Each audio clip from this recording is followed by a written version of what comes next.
Takže čaute lidi.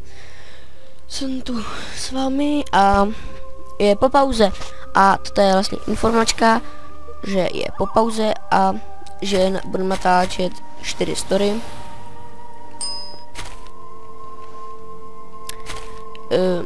Takže na 4 story jsme level 82. Jde to vidět. Pro killa jsme vylepšili asi před 10 minutami jako 14. Nebo já jsem vylepšil pro killa po 14. Kůž 18. Tak, tady tak.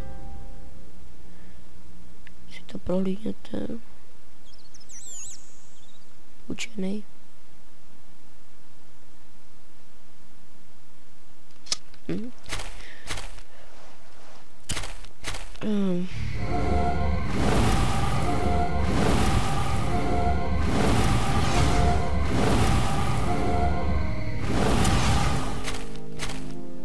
Takže efekty jsou takový, ne?